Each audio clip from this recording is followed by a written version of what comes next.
Hey everybody, welcome to Hump Day Hangouts, episode number 529. Today is the 15th of January, 2025, and we have got a few announcements, and then we want to get into answering your questions. And I want to take a minute, though, first of all, and say hi to the guys, see what's going on, and then we will start getting into it. So, Chris, how you doing today? Doing good out in the mountains at the moment, so not with the best internet, unfortunately, but other than that, pretty good. Excited about the New Year's, lots of things happening as usual. And yeah, that's pretty much it. Awesome. Bradley, how goes things on your end? Busy. I'm on top of Mountain Two back in Grundy. I was supposed to leave for Alabama last weekend, and I couldn't because I had destroyed my plumbing in my RV when I went on the Christmas break holiday. I didn't winterize it properly, apparently, and it froze, and so I knew that it destroyed my water heater because when I came back after the between Christmas and New Year's, I came back and I was only here for less than 24 hours because I discovered that my water heater froze and basically the pipes exploded. And so I had to order parts, and it was because of the holiday. It took over a week for the parts to come in. So I ended up going back to visit family while I was waiting on the parts. They finally came in. I came back on Sunday of this past weekend, and tried to get the water heater installed. It took me a day and a half to get it done because I had to change the heat exchanger and all this stuff out. And that's a real pain in the ass, but I did it myself, got it all done, hooked back up, turned the water on. Well, there's multiple leaks on the internal plumbing on the inside of my RV because apparently it's the hot water line that I didn't drain properly, and that's what froze. And there's multiple leaks, and so I basically got to replace the plumbing in my RV, which there's nowhere around here that does that type of stuff. So I got to do it, and I'm not a fucking plumber. I've seen plumbing a lot because I did electrical work for 20 years. But so for the last 3 days now, it's Wednesday, and I've been here since Sunday. And so what I've been doing is every chance I get during the day, I've been trying to take off for an hour and fix a little bit of plumbing and then jump back on for another call or do some more client work. It's just been nuts. And so I'm behind in work. It sucks, but I'm getting close. I think another day or two, and I should have all the plumbing repaired. But man, what a fucking nightmare. And trying to do all this stuff when literally like this morning it was 8 degrees. Oh, 8 degrees outside. So it's just been a nightmare trying to deal with because trying to work on plumbing when it's cold is hard. yeah. And so it's been very challenging. And I actually made the decision yesterday after this. I've been in this RV for a little bit over a year. It's only temporary. I was only planning on being temporary while I'm getting this property developed. And that's taken way longer than I expected. But of course, it's the first time I've ever developed raw land. So it's just a longer process than I expected. But yesterday, I finally went ahead and applied for a mortgage loan, or started the ball rolling to apply for a home loan because I said, man, the RV life is fun when the weather's nice. But when the weather sucks, like in extreme winter or extreme summer, it sucks. It's no fun at all. And so I'm going to get the ball rolling. Even though interest rates are terrible right now, I'm still going to get a loan and I'm going to buy a house sometime next few months so that I can not be in this RV in the hot summer and the cold winter and only do it during the spring and the fall when it's enjoyable. You know what I mean? Yeah. So Man. Yeah, trial by fire or trial by ice, I guess, is it's the been awful. yeah. Well, stay safe. Thanks, I man. will say we've got although Bradley's been dealing with that, he's also been doing a bunch of other stuff. We've been putting out some videos this week. The first video went live on Monday. That was video number one. And that was, or it, sorry, it is live, and I put the link in the chat, and that is about the local lead gen crisis and some more information about, basically the industry, kind of where things are at right now, and where Bradley sees this going. And tomorrow, the second video, more dealing with how to generate leads without the feast or famine, right? Where you get in that, oh, okay, gotta fulfill everything, and then, oh no, I haven't been building my pipeline. Nope, okay, back to prospecting and back and forth, dealing with that. And then we're going to have another video coming out on Monday. And this is, of course, leading up to the DHA program. Is going to be launching later in January, phase one again. And we want to give you and others a lot more information about this, why it's important, and where we see this going. So Bradley, thanks for getting those videos created. I know a lot of people have already watched them. And if you watching us right now have not seen that, head over. The link is already in the chat, and make sure you check those out. Really good videos that Bradley put out, and definitely well worth the watch. Thanks, Bradley, do you man. want to add anything to that? Other than, yeah, just a little bit, I guess. And that is, guys, this is what I've been developing for my own agency since 2020. I didn't call it the DHA model then, but I just kind of came up with that name in the last year or so. But it's, just a way to overcome the challenges that I've experienced in my own local SEO agency. And then I know that most local SEO consultants and freelancers and small agency owners experience. And that is inconsistent lack of inconsistency with lead generation, inconsistency with fulfillment and results, like just inconsistency across the board in their agencies. And they wonder why they're having a trouble scaling and generating, really good revenue and all of that. And it's because of all the shit that we do as SEOs trying to generate that dollar. And we end up spreading ourselves too thin. We're not very focused in our product offerings, our service offerings, or the niches or the industries that we work with. So it's just inconsistent across the board, which affects our revenue and actually increases our workload. So we work harder for less money. And so the DHA model has really been developed so that you can become really proficient and effective in one particular area, one particular market or business vertical, with very particular set of services that aren't just marketing and SEO related services, but are business building and development and growth services. In other words, you can help a business once you know their industry. You can help them not just on lead generation, because what happens if they have a shitty system where they're not efficient with following up with leads, and those leads are falling through the cracks because they don't have a proper follow-up system? Or what happens when they don't have proper outreach to sell additional products or services to existing customers, which is the cheapest sale. The cheapest sale you're going to get are selling additional things to existing customers or people that have already spent money with you. So I know in the tree service industry, most tree guys are terrible at all those other things. And so they all tell you, I need more leads. I need more leads. But when you start asking them about what they do with the leads when they come in, you see that a lot of them go unresponded to or responded to very late. And so therefore they lose that opportunity. And so it's all about helping businesses establish processes and systems that are going to help them to generate more revenue and growth. And if we can do that, we are no longer a replaceable commodity like an SEO or lead generator is. Now we're a trusted business advisor and they stick a lot longer. And we become better and more effective in the industry that we've selected and the very specific set of products or services that we provide, we get really good at, and they're repeatable and duplicatable. And you can build your whole entire monthly recurring revenue around simple and repeatable, scalable services that are guaranteed deliverables, not guaranteed results. You can always layer on results-based services later later on, and once you've established a good working relationship with the client and developed some trust, it's much easier to sell them on higher monetary value retainer-based packages after you've already established some trust with them because you've delivered what you promised you would deliver on a much smaller scale initially, right? And so these are all things that I've kind of learned over the years with my own agencies in a way that has simplified my business model and helped me to scale my revenue significantly while at the same time simplifying my business model. And so that's what I'm trying to share with you guys with the DHA model. There is still parts of it that are in development, but the phase 1 program is fully developed. The phase 2 program is, which is the sales and fulfillment side of things, is still in development, but we're hoping to launch that sometime in February. So I would encourage you guys that are kind of struggling. This is a new year. It's right. It's people always talking about New Year's resolutions. It's January. You want this, in the United States, we are poised right now to have an economic boom this year, right? It's fully possible for things to turn around and for a lot of companies to be spending a lot of money this year. So if you want in on that, you want to capture some of that economic boom that is potential and likely, then right now would be a good time to maybe consider restructuring what you're doing in your current business and your current agency for something that's going to simplify your model and allow you to scale and get better results with less workload. Hopefully that's clear. How'd I do? Did we lose Adam? Pretty good. Love it. I think we lost Adam. Nope, was just checking on something, but good to go. Okay, So gotcha. I don't really have any additional announcements. Anything else on your guys' end? No, sir, we got a bunch of questions, so we can jump right into it. All good. All right, let's do it. All right, I'm gonna grab a screen. Let's go ahead and get into it, guys.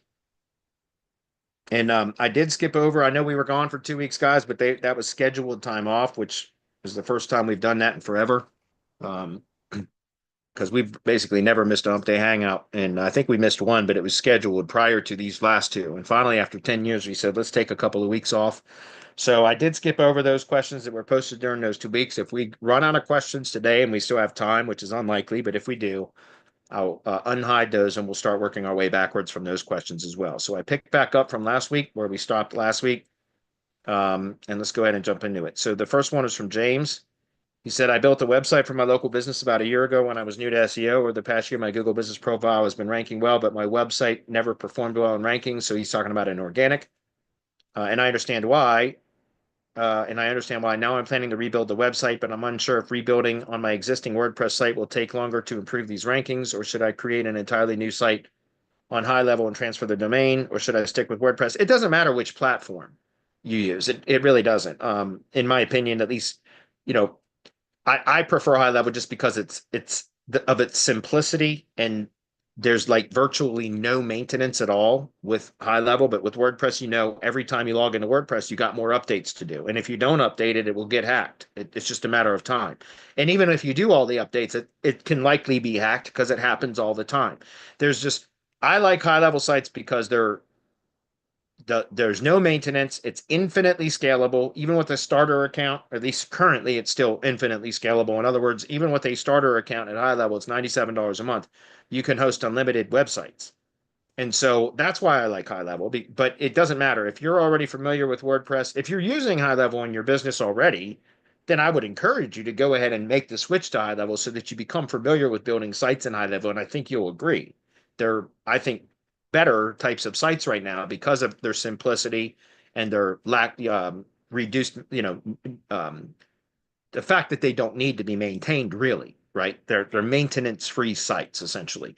But if you're not familiar with building sites in HighLevel and you have a WordPress site, then again, depending on what your goals are and for your business or your agency or whatever, because I'm not sure whether you're an agency or a specific business or whatever, then you may want to focus on other things so that you don't have to learn a new platform. Okay, so that's up to you to decide. There's nothing wrong with WordPress except it's higher maintenance and it has all those other issues that I just described, right?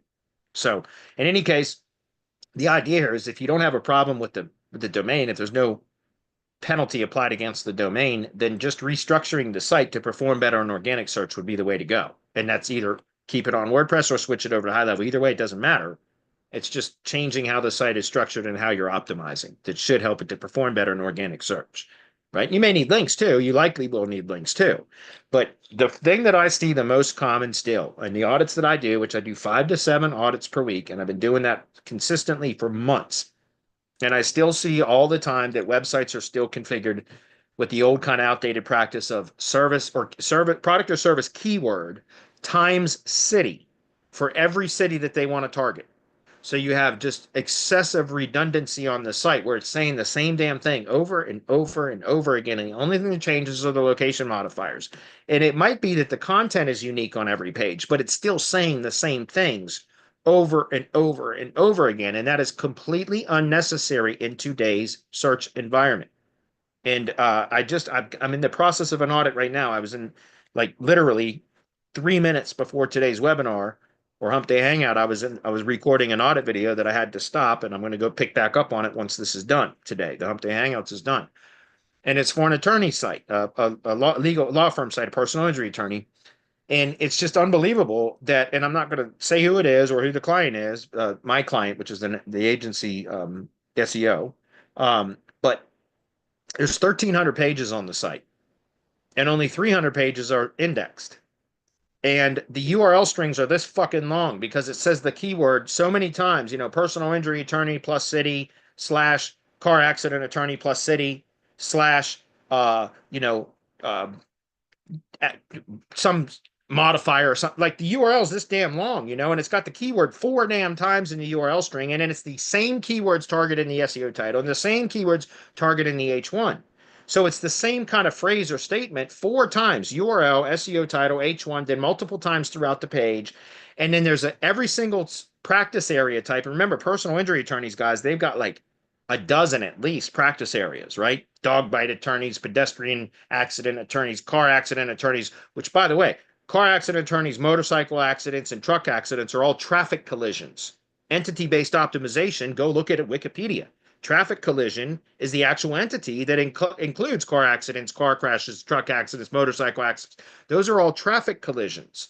So you really only need one page, and then you can reference as H2s on those pages motorcycle accidents, truck accidents, car accidents, etc., because those are all traffic collisions, if you understand that. So instead of having truck accident times city, car accident times city, motorcycle accident times city times 20 cities, now you've got 60 pages, and all we're talking about is traffic collisions, right? You could have one traffic collision page and one page for those 20 cities, one page for each city. Now you've got 21 pages that are accomplishing what you tried to accomplish was 60 pages. And that's just a small example, right? And so I see that all the time. Like, I'm not kidding. I 5 to 7 audits per week, and I've been doing that consistently for months. And I still see all the time people are submitting these projects saying, well, I don't understand why this campaign is not performing better. Well, did you check the indexing rate? If you've got 1,300 pages on the site and only 300 of them are indexed, that's less than 25% of the site is indexed. What is the purpose of those pages? If they're not indexed, they're dead weight. They're not helping anything. So why even have them? And imagine the amount of work that went into producing 1,300 pages. And some of these pages are 3,000 words long in content. No kidding. And we're talking about hundreds and hundreds of pages with thousands of words of content on each page that is saying the same damn thing over and over and over again. And do you think that's efficient? Do you think with Google and large language models and AI integrated into its search algorithm that it needs to be hammered over the head like that anymore? That is a clear no. Google doesn't need to, we don't need to hammer Google over the head like that anymore. We used to have to do that. I understand why we did that because I did it too. I hated that type of optimization, but that's how we got results. But now in today's search environment, because of large language models and integrated AI, Google can very clearly understand what the site is about because it maps the site out thanks to the helpful content update. I described this as a way to kind of visualize the change from a keyword-based algorithm to an entity-based algorithm. This is how I visualize it. I don't care whether this is accurate or not. This is how, in my own mind, I interpret the difference and how it evolved. A keyword-based algorithm, which is what it was prior to AI, large language models, etc., was a two-dimensional document retrieval algorithm. Okay, again, this is just how I visualize this in my own head. It makes it easier for me to understand or conceptualize this, right? So Google is still a document retrieval algorithm. It's just super advanced now. But a document is a web page, by the way. So prior to large language models and AI and all of that being integrated into the search algorithm, it was, in my opinion, the way that I visualize it, a two-dimensional document retrieval algorithm, and now it's a three-dimensional document retrieval algorithm because it's an entity-based algorithm versus a keyword-based algorithm, if that's clear. And so that's why we talk about semantic triplet statements when optimizing at the document level. So the page, SEO title, meta title, document title, those all mean the same thing. That's the web page title, SEO title, meta title, document title, right? Semantic triplet statements, subject, object, predicate. That is about entity association. We are trying to associate the brand with the products or services it provides and the locations in which it provides them, right? It's all about association, entity association. And so we can create entity association through document titles or web page titles. Then we can create associations between pages of the site because no longer can we just optimize individual pages and rank those as part of a larger whole of a site because with the helpful content update, Google is looking at sites holistically in their entirety. How does this one page relate to the other pages on the site? And it's only a part of a whole. It's a small part of a larger whole. And so Google takes the larger whole into account now when it determines what to do with individual pages on the site. Whereas before it didn't do that, at least not as much. As long as the domain didn't have a penalty against it, previous to the kind of switch from a keyword-based algorithm to an entity-based algorithm, you could have certain pages on a domain that were optimized to near perfection, and they could rank really well, even if the rest of the site was trash and garbage and optimized terribly. As long as there wasn't a penalty applied against the domain, those pages that were optimized well could still rank really, really well. Now it's not so much the case because you could have pages that are optimized really well on a domain, but because Google is looking at the site in its entirety and creating kind of an overall site quality score that then is basically applied to all pages of the site, if the rest of the site is garbage and you have a few well-optimized pages, those pages are not going to perform as well as they could because they're being pulled down by the other parts of the site that aren't optimized as well. And so again, coming back to what I think are the two most important things that we should be doing for local SEO right now, or for improving performance in local search campaigns, is number one, brand authority or brand strength. I think that is the most important thing. And then number two is site efficiency of the self-hosted site, right? Does that make sense? Those two things, if you get those right, you build enough brand authority and you also make the site efficient and reduce crawl resistance. Thank you, Cecilia. She's the one who gave me that term, and I love that term. But reduce crawl resistance to a bare minimum, or eliminate crawl resistance altogether. Now you've got a winning combination where it's going to require less content, less pages, less links, which lowers your overhead, your operating costs, your maintenance costs, right? Which means you, as the agency or the SEO, can now have a higher profit margin because you're going to be spending less to manage or maintain performance or ranking results. Does that make sense? So it's in your best interest, in my opinion, to figure out what is working in your particular industries. What is the proper page structure and site structure and internal linking, right? I always talk about page structure, site structure, internal linking. Those are the three most important things as it relates to on-page optimization for the self-hosted site, and efficiency. When you have the proper page structure, site structure, and internal linking, the site is going to be naturally efficient. So the point is if you take the time to figure that stuff out up front, then it's going to lower your operating costs in order to maintain high ranking performance for those sites. Therefore, you're going to increase your profit margins, right? While everybody else is struggling to rank their sites because they're outdated, they're using outdated optimization techniques, and they have to spend significantly more on content development, significantly more on backlinks because they have so many goddamn pages on their site. All of that, you're going to be making a lot more money because you will have a much easier process to build sites. There'll be less maintenance and require less overhead to manage and maintain.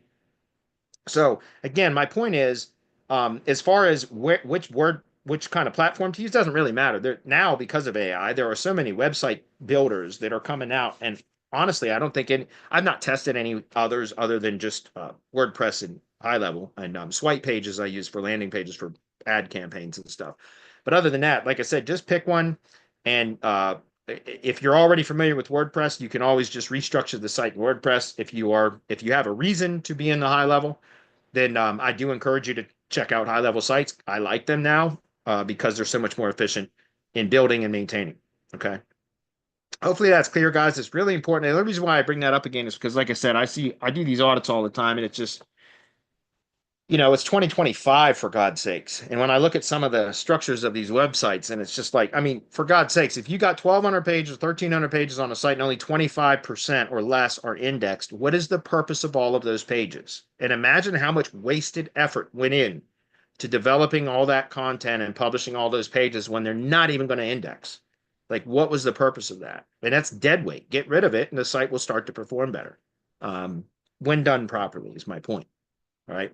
Next question from James says, for ranking organic only assets, no GMB or Google Business Profile, is it recommended to follow guidelines for crawl resistance, entity targeting, and brand optimization, or would you recommend to build out more topical authority to target each unique service keyword and optimizing for the keyword itself? Niches roofing. Look, in my opinion, for local SEO campaigns, topical authority is not needed. It's not necessary. It's about conveying in an efficient manner who the business is, what they do, and where they do it. It's not about topical authority. If you want to be a informational type of a site that provides information and stuff, that's where it makes sense, in my opinion, to be a topical authority. And you can become an authority in your local market without being a topical authority. Do you understand? Without being the topical authority on roofing, you can optimize individual Google business profiles or local business campaigns, right? Local SEO campaigns, which includes Google Business Profile, websites, the brand or the branded entity or branded location. All of those are part of a local SEO campaign. So you can build authority in a local area for the specific industry. So you can be the authority on roofing in a local market without being a topical authority on roofing. Do you understand? There's a difference there, because okay, to kind of go back to what I was saying, like, for example, an attorney site that has, or a roofing site, let's use that as an example, where under kind of older, outdated SEO tactics, they would see roof repair, roof installation, roof cleaning, roof inspection, you know, roof replacement, if I didn't already say that. So roof repair, roof installation, roof inspection, roof cleaning, roof installation or roof replacement, whatever. Anyways, there's like 5 roofing services that I see oftentimes. SEOs will build a separate page for each one of those, which is fine to have one service page for each of those services, but then they'll times that for every location that they want to target in their service area. So they'll have, you know, roof repair times city 1, roof replacement times city 1, roof cleaning times city 1, and then they'll do that again for city 2, city 3, city 4. That's where you have all of this stuff on the site. And then they'll start blogging too. Like I see this again on most of the sites that I audit. And look, I get this, guys.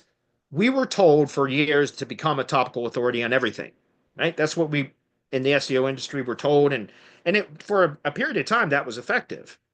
And so, and even in my own local SEO agency for years, that is how we got results for our clients, was to just, we would set up all the product and service pages and then the location pages times products and services, just like I said not to do now. I used to do that too because it was effective. But then we would also blog, and we would target all of the keywords, not product and service categories, top level entity terms. We would target all the long tail keywords for the products or services that that company provided in blog posts. So we could hit every variation of the keyword possible in some sort of optimized page or post for each variation of that keyword. Do you understand? So that was because we had to, it was a keyword based algorithm. We had to have pages optimized for the specific search queries that we wanted to rank for. But now, because of entity-based SEO, if you understand category and topic optimization, you don't have to do that. You optimize for the categories and the topics. So top-level entity type terms, which all of those search queries are associated with those entities, categories, and topics. So if you optimize for that, it's a much more efficient way to do it. So getting back to what I'm saying, I don't think it's necessary to be a topical authority. You want to be the authority on roofing in a particular local market, but you don't have to be a topical authority to achieve that, right? The way that you become the authority on roofing in a particular local market is build brand authority, right? Which is, again, that's not necessarily about content on the site. That's about how many places you can get referenced elsewhere on the web with accurate information, and then helping Google to discover and to like identify that those are validating data points on the web and pull that data into the knowledge graph. I talked about this before. Link to them with Google Business Posts. Reference those page URLs and same as attributes of local business schema. Put them into an ID page and make sure the ID page is referenced in the add ID field of the local business schema, right? Those are things that can help Google to identify all these validating data signals about that particular branded location, thereby pulling it into a knowledge graph and therefore strengthening the brand. So strengthen the brand, number one, if you want to be an authority in local market. Number two is make your site, your website, super efficient to where you're conveying to Google very clearly what the site is about through the main optimization elements at the page level to begin with, but then overall site structure too. So I talk about the main optimization elements of a page, and local search is really all that Google's paying attention to. It's not the content. The content is filler between the main optimization points. Main optimization points being the URL, SEO title, H1, headings, subheadings, internal links, and media. That's the main optimization elements of a page, right? That's what you should be optimizing, those, to clearly convey to Google what that page is about. Then the content between those main optimization elements should be optimized for conversions, to convert a human visitor into whatever conversion goal it is that you want them to take. Submit a lead contact or estimate request form, make a phone call, purchase a product, submit their email to receive a freebie. Whatever the conversion goal is, that's what you should be using or creating the content, the copy for. You should be optimizing the copy between the main optimization elements for conversion optimization. Do you understand? Because we can convey to Google through the main optimization elements of the page what that page is about, and then you associate that page with other pages on the site which clearly convey to Google what that page is about through internal linking, so that you don't have to create this excessive redundancy where you're saying the same thing over and over and over again, which is not efficient at all. That creates crawl resistance, right? Google is punishing that right now because it's using unnecessary resources. So make your site efficient. Build brand authority. That's how you're going to rank. And then you may need links. You likely are going to need links too. But now your links are going to be much more efficient because they're going to be more cost effective, because now you've got less pages and less target URLs to build links to. And with proper internal linking, the site will respond really well to those links when you send links, external links to that site, if that's clear. So again, brand optimization is what I would recommend here, not becoming a topical authority. That's not necessary. Being a strong brand in the local market is going to be more valuable for local SEO, in my opinion. Now, if you were creating a big like niche roofing directory or something, then it might make sense to become a topical authority on roofing for a national type of a site. But for a local market site, guys, that's overkill. And again, that goes back to what I was saying with blogging. I see this all the time where there are dozens of blog posts that are targeting a variant of a keyword that there is a service page optimized for. So those are now points of competing pages, right? Google's unsure of which is the most appropriate page or post to serve in the search results for this particular search query when there's multiple pages on the site that could be served for that search query. So why not reduce all that? Get rid of unnecessary blog content, prune it, right? Look in Search Console. If you've got blog content that is never getting it's getting high impressions, but never gets any click-throughs from search, look at it, determine, is this valuable or is this providing any value? If it's never getting any click-throughs from search, but it's getting a lot of impressions, then Google is considering that like dead weight, right? And so you could always go analyze the backlink or excuse me, not the backlink, go look at that page URL, post URL in analytics and determine, are you sending traffic to it from external sources, referral traffic sources, social media, email campaigns, anything like that? Or are those page or post URLs receiving internal link clicks from somebody that comes in from search from another entrance page that that came up in search? Like in other words, if there are pages or posts on the site that have traffic and click activity from other sources other than search, then they might be valuable. That doesn't mean you should get rid of all of them. But if you can identify pages or posts on the website that get no search click activity from search, which you can determine through Search Console, and then you can also validate or go verify that those page and post URLs are not getting any internal link clicks from other pages or external referral traffic from other sources like email marketing campaigns, PPC campaigns, social media, etc., then get rid of those pages, those posts, prune them from the site because they're not helping. And if they're not helping, get rid of them. That's my point. Make the site more efficient. It will perform better. Focus your attention on what is most effective or most important, which is conveying to Google what the pages are about and how the pages relate to each other in the overall site structure, and then conveying to the human visitor directing the human visitor to take the action that you want them to take, or that the business, your client, wants them to take. Does that make sense? That one we're optimizing for search engines and for humans, as opposed to what we always did in the past, which was primarily optimizing for search engines, right? So I think Google's done us a favor by way of what has changed recently, because I think it's more logical, it's more efficient, and it's better for the humans, the visitors, the people that we're selling to, right? Next, Matthew says, I created an NAP citation through a service that republishes that listing exactly as provided across multiple regions, specific domains. However, most of these regions do not align with my company's actual location. Will this practice improve my map ranking or could potentially harm it? I honestly don't know, because I'm not sure about the specific domains. Like, just so you guys know, I use Citation Vault, but I use it in a very specific format, or a very specific way, because I would never recommend pointing these links directly to your money site. And I've see it all the time where people do that kind of stuff, and I don't recommend it. And there's a reason for that, because this is similar to what you're asking about. I don't know which specific service you're talking about, but this does something very similar, and it goes out to 300 sites. And the 300 sites, it's the same basic post on all 300 sites, and it uses AI based upon the GBP and location information. When you submit the campaign, it uses AI to build out the location relevance points, so the points of interest and all that stuff within that area. Well, sometimes it gets it wrong, and it pulls in a completely different area. Like it might be the same city name, but it's in a different state or a different country sometimes even. No kidding. And so I use these citation vaults specifically to build links to an ID page with a brand anchor or URL anchor to the ID page, so that it's a pillowing effect. In other words, we take an ID page, which is hosted on an Amazon S3 bucket. That's how I host my ID pages, always have since 2019 when I developed that strategy. And then we build citation vault links to the ID page where the website URL in the citation vault citations are the ID page, and we use a brand anchor or a URL anchor. And what that does is it creates roughly 300 links of brand anchors to the ID page, so that then when we come in and do our intentional link building with semantic links or links with relevance, we can go with keyword anchors, target and topic. Keyword target is keyword plus location modifier, topic is keyword only. Because we built a base layer of branded anchors first. So we've pillowed the ID page with brand anchors. And now we can hit it with more effective, juicy links with the proper topical relevance that now have keyword anchors, if that makes sense. So it depends on how you're using that type of a service, whether or not it can be harmful or effective.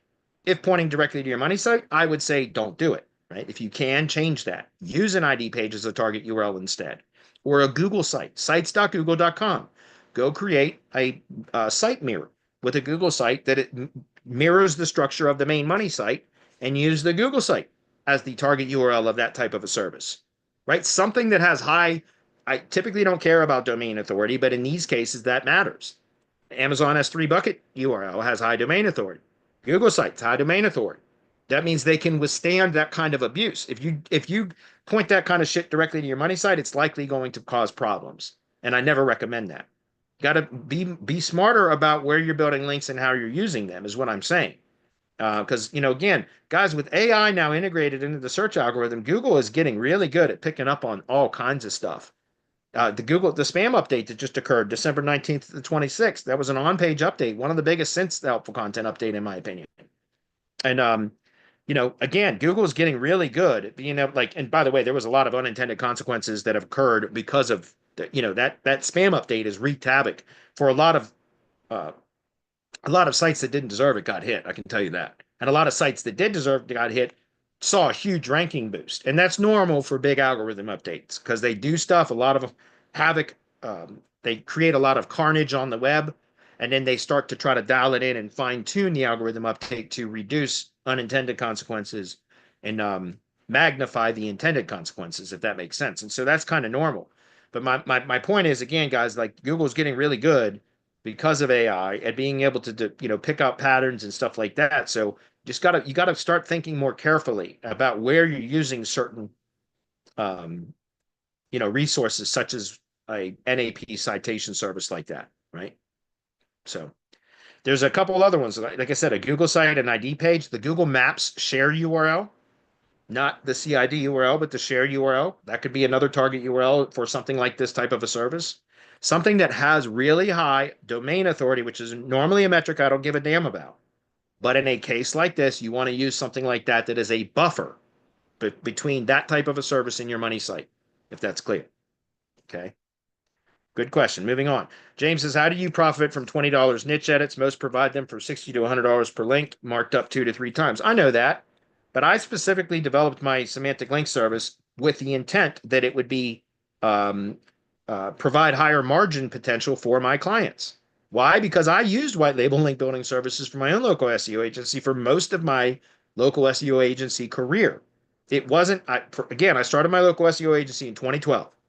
And it wasn't until 2022, well, 2021 is when I started testing and trying different link providers and also testing my own link sources, by building my own links, by testing various things. It was 2021 when I finally, because I got tired of pissing money away with link vendors that were having a declining effect. Their links were having a declining effect, and I kept having to spend more of my clients' money from the retainer on buying links and I wasn't going back to my tree care contractors and saying, hey, I've got to increase your monthly retainer because I got to spend more money on links in order to achieve results for you. Of course, I wasn't doing that. I was just eating the additional costs.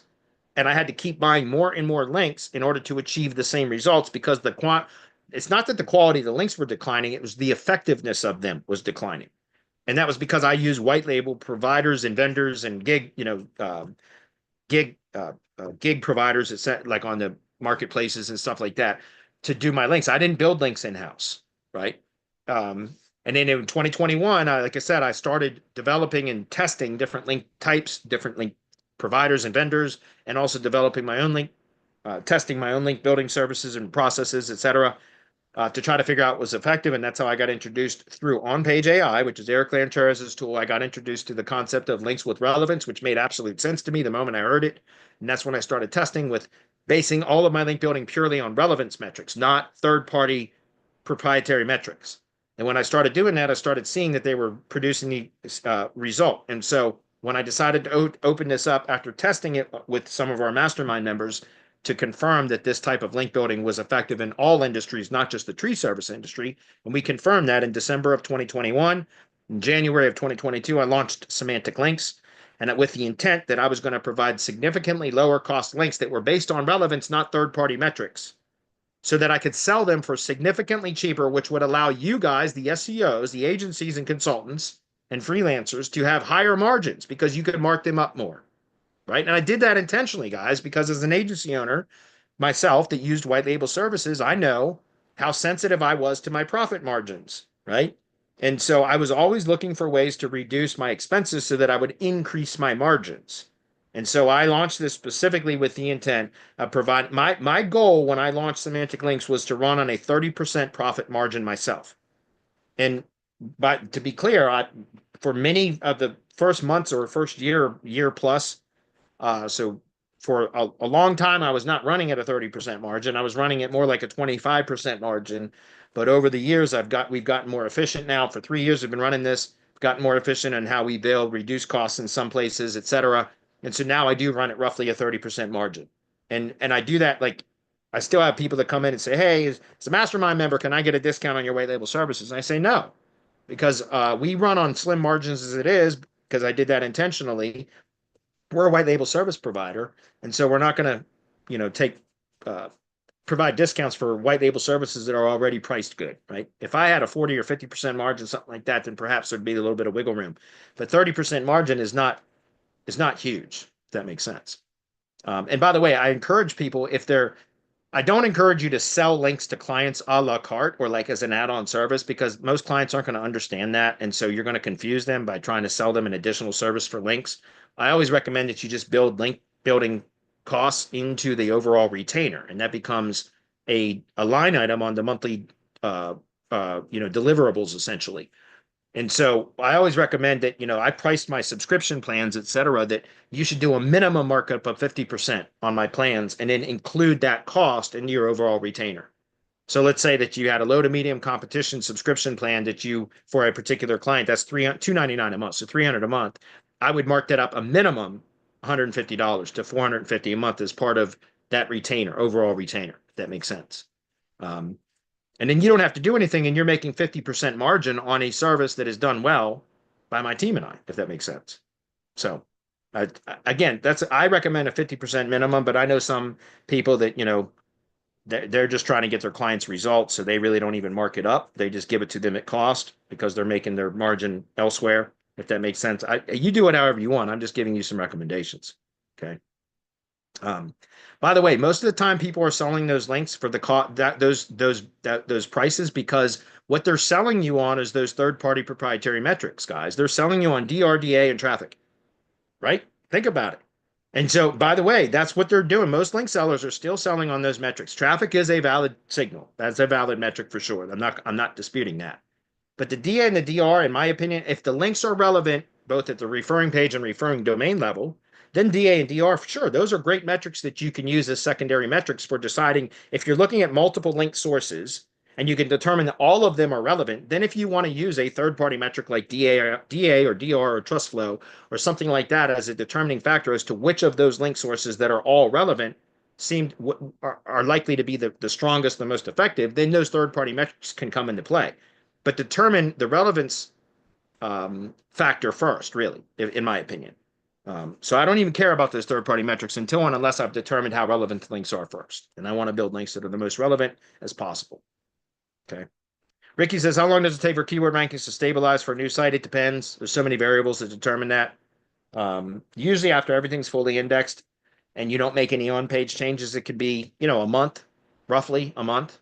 But every time you make on-page changes, it's like dropping a rock into a pond or a lake, right? It creates ripples. You got to wait for those ripples to settle to determine where it fully settles into the algorithm, right? It creates disturbances in the algorithm, right? And so you have to wait for that kind of settle, for the dust to settle for you to determine where things are. That's the same for links too, by the way. If you build a link to a page, when Google crawls that link, then that creates basically a ripple in the algorithm, right? It's a disturbance that because it's new data and Google has to figure out what to do with it. And so you have to wait for things to settle, if that makes sense. It's usually about a 3 to 4 week period is once typically from what from at least from my experience there. I'm sure that varies depending on a number of factors as to how long kind of like that probationary period is or the volatility will occur. The Google dance, how long does the Google dance occur? There's probably a multiple variables that determine that, but I typically see roughly 3 to 4 weeks, something like that. Okay. Alex says, hey, Bradley, a client wants to rebrand his business and get a new domain very similar. What would you do with the current domain that already has the backlinks? 301 redirect to the new domain, or what would you suggest? Yes, I would. If they're just going to replace one domain with another, then I would just do a redirect from the old to the new on a page by page basis or a wildcard basis. If the slugs, are all going to be the same, you can do that too. But anyways, I would recommend that because if you kept it as a separate site, because some people say, well, I'd like to have two sites. Yeah, but that can cause location or brand ambiguation for a specific branded location. If there's multiple websites for that brand. So I would typically recommend for that, you would just do a redirect, if that's clear. Dave says, what to do if a client drops in rankings from an algorithm update? Does your mastermind teach how to manage clients effectively as a business owner?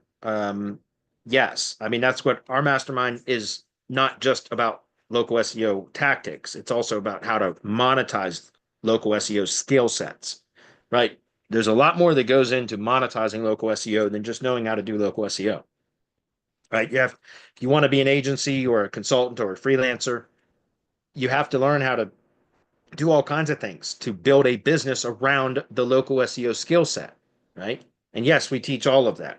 We just had last week, the Build with Bradley meeting on Thursday last week was the first part of that was specifically addressing the spam update, the Google December 2024 spam update, December 19th to 26th. It was a massive update. And we talked about ways to identify what type of penalty a domain or site was hit with, how you could determine that, and some things that you could do to overcome that penalty or to test to see how to recover. And I've already got some of our mastermind members that are already testing some of these recovery things and seeing that some of the stuff is coming back that got hit. So, and by the way, again, there's a lot of unintended consequences from that update that people that had no reason to have their sites hit got hit.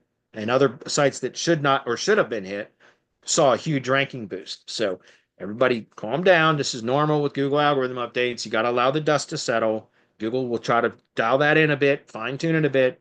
And typically we'll kind of reverse some of those unintended consequences.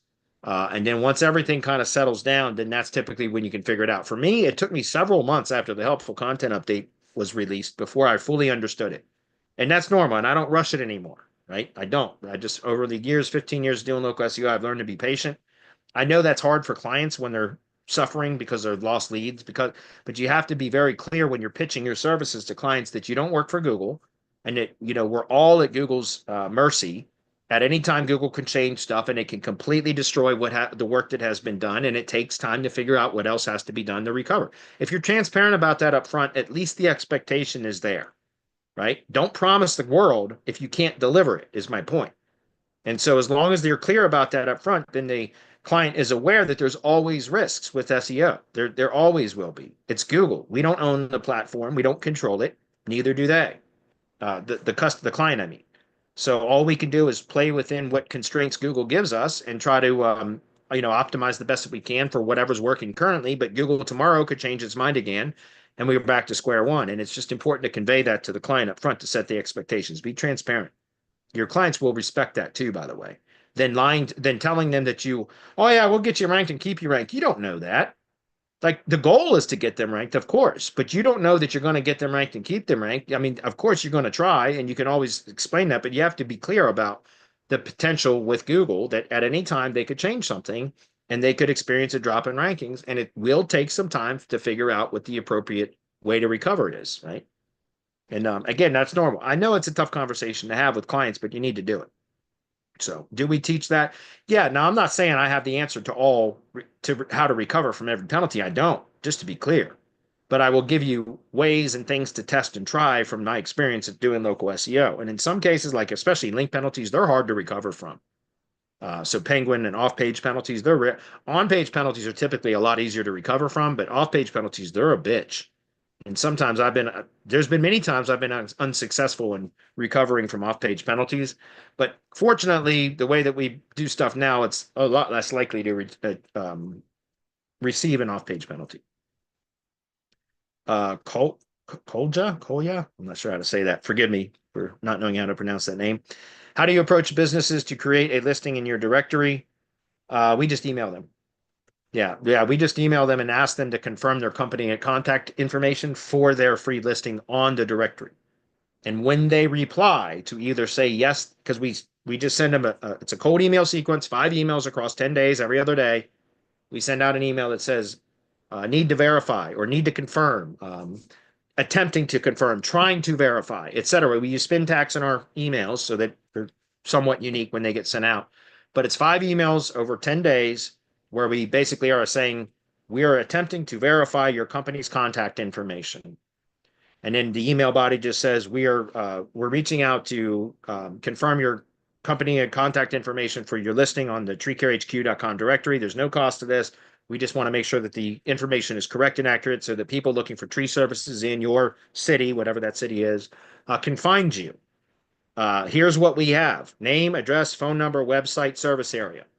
Can you confirm whether this is accurate or provide updated information if it's not? And then we just wait. And when they reply back and either say, yes, that is correct, or no, the phone number needs changed, or we leave the website out intentionally, so the website field is blank. We do that intentionally. Even if we have the website URL, we leave it out intentionally because we want them to reply to that cold email. Yeah, all that information is correct, but my website URL is missing. Here it is. Now we've got direct communication with that contractor or that client, that somebody at that business, which in the tree service industry is usually the owner, the business owner, the tree service contractor himself or herself, but it's mostly men, if that makes sense. And so that's when we create the directory listing, only after we've got a positive reply back from the contact that is either confirming their information or providing accurate information. Then we publish the listing for them. Right. Initially, when you start a directory, I do recommend populating the directory with some seed content, which are going to be just scraped listings. But after a period of time, or once the site is, well, the directory site's well indexed, we only add directory listings to those that reply to our cold email, or if they go to treecarehq.com and they submit their user submitted listing, right? Because we do have an add company. Maybe if I put the protocol in there, it would work. treecarehq.com, you'll see there's an add company button right here, which just goes to a HighLevel form. This is a HighLevel form. This is not, when they submit this form, all it does is create a contact record in HighLevel, and they go right into the same sequence that we do when we do cold outreach, if that makes sense. We still reach out to them after we publish their listing, and then we want to deliver, we want to deliver the directory listing to them on a call now, so that because that's how we transition from just the directory listing into starting to pitch our services based upon what we discovered in the process of optimizing their directory listing. Like, in other words, we discover problem areas that they have in their digital presence when we are creating and optimizing their listing. And so when we deliver the listing now, we try to get the company or the contact on a call to deliver the listing. And we pitch it as, we want to confirm that you're happy with the listing before it goes live. It's already live, but they don't need to know that. So we tell them we want to make sure that it's accurate and to your liking before we publish it. When can we jump on a call? If the contact asks, well, why do I need to jump on a call? That's when we say, well, we've discovered some problems that in your digital presence or your marketing that is preventing you from getting jobs in the areas that you claimed are within your service area, and we'd like to address this with you on the call. When's a good time to schedule the call? And then they either schedule a call, or we would then say, okay, here's the what's the problem? And we're just now testing finally this AI agent that I had developed. There's a fucking stink bug. It's been 8 degrees outside, and goddamn, there's a stink bug in here. Can you believe that? It's hard to believe. Anyway, now we'll send out these screenshots of the service area that they claimed was in their service area in that initial contact, that initial outreach, because that's one of the questions we ask.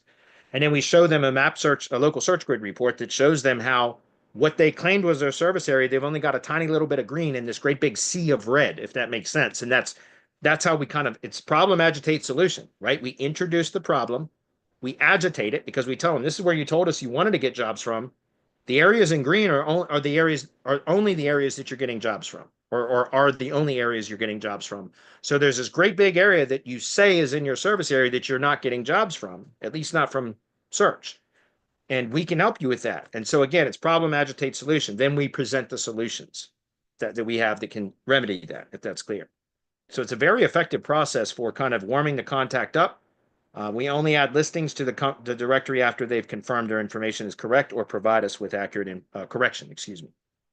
Okay. Tommy says, if I built a lead generation website similar to Felling Pro, which links out to lead generation sites, I currently have about 3 sites, and I'm planning to purchase a couple of links to build backlinks to the root domain and pass authority. Is brand and anchor text the best type to use for the root domain? Yeah, if all of the subdomains are the same brand, maybe just with a location modifier, like what I do with Felling Pro, yeah.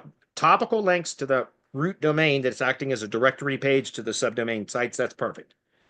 You can do brand or what I call compound anchors. So brand plus keywords.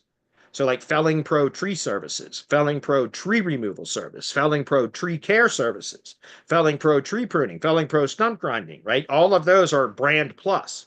And so I would do brand anchors and brand plus or compound anchors with topical links, which are going to push topical relevance to the subdomain sites. Then on the subdomain sites, you could build links with topical relevance and links with geographic relevance to the individual locations. That's clear. All right, this will probably be the last question that we have time for, guys, because there's 2, and I want to wrap up at 5 p.m. because I've got more plumbing work to do.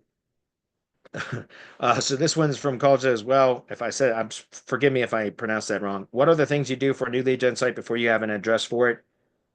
Do you already build an ID page, cloud pages, and all the addresses and GBP later once you have it? No. I typically now in today's environment, because it's almost impossible to get GBPs, I don't worry about any of this stuff now until I found a buyer for a website that I build. So I build organic only assets first.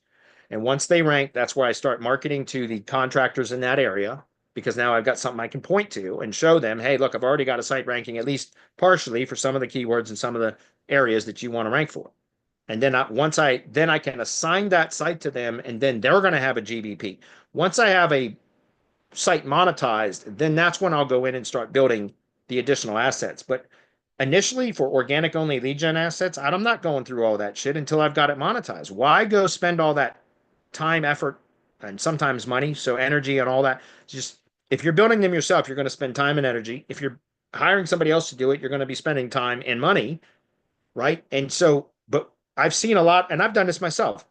Just to be clear, I'm not above this, guys. I've gone after a lot of lead gen projects over the years where I've put a lot of energy and resources into building out lead gen assets that I never end up monetizing.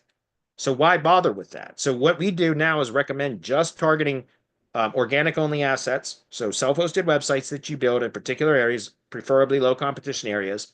Once you get them to partially rank, now you've got something that you can point to as a sales tool.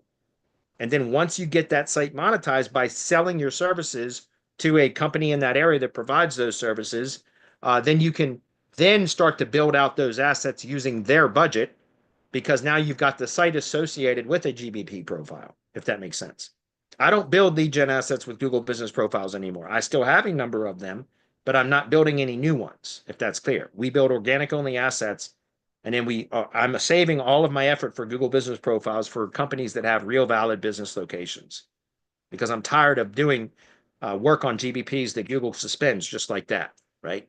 I don't want to build my business like that anymore. It's not a stable foundation. Okay. Do you still use Press Release, and do you have recommendation for a provider? Yes, Press Advantage is my provider. They've been my provider since 2014, so going on 11 years. That is not a joke.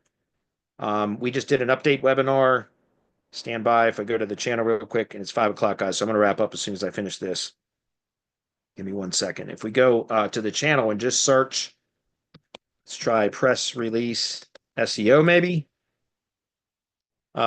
Just recently we did one for 2024 right there. Press Release for local SEO. So just if you type in, go to our channel, youtube.com/@semantic mastery, click the channel search feature right here, search Press Release for local SEO, and click that. That was 9 months ago, and that is specifically how I use press releases and how I do linking between press releases, press release stacks or silos, but they're really more stacks than they are silos. You can watch that. That's a public video, so you can check it out. All right. If anybody's still on, guys, do we have any questions that I need to address? Yeah, I was just hopping over there. I'm not sure we can answer it. I'm not sure. They were asking about some keywords and then another question about that might be answerable. Percentage of on-page ID pages and backlink applying to organic only that don't have a GBP. What percentage of your on-page ID pages and backlinking strategies applies to organic only business? Yeah, well, that was the same question that I just answered, pretty much. So I don't, like I said, I don't do any of that stuff until I've got that site assigned to a Google Business Profile location, which is now going to be a client location. That's clear. And then once I do that, then we can go start building out those assets. I'm not going to do that ahead of time because, again, you end up spending time and effort on stuff that likely, or not likely, but if you don't monetize it, you've just wasted all of that effort and money. So, Omizi, for you, if you want to post those questions for next week in the questions form, so semanticmastery.com/HDHO, then I will answer those questions next week because they will be in the form. And I've answered up to here. So I'm going to go ahead and hide these and we'll pick back up next week. We're going to try picking back up on unanswered questions unless we start falling behind again, in which case I'll just have to skip over a few. But in any case, we've got 3 questions to answer for next week. And if you, Omizi, post your question about that, I can try to address that for you next week. Yeah. Thanks, and everybody, for being here. Wait till tomorrow morning. We do reset things in the morning. So if you go now, you'll just come back to this page. But That's correct. Yeah, anytime tomorrow, you can do that. Yep. All right, guys. Appreciate everybody. We'll see some of you tomorrow on the Mastermind with Bradley. Otherwise, we'll see the rest of you next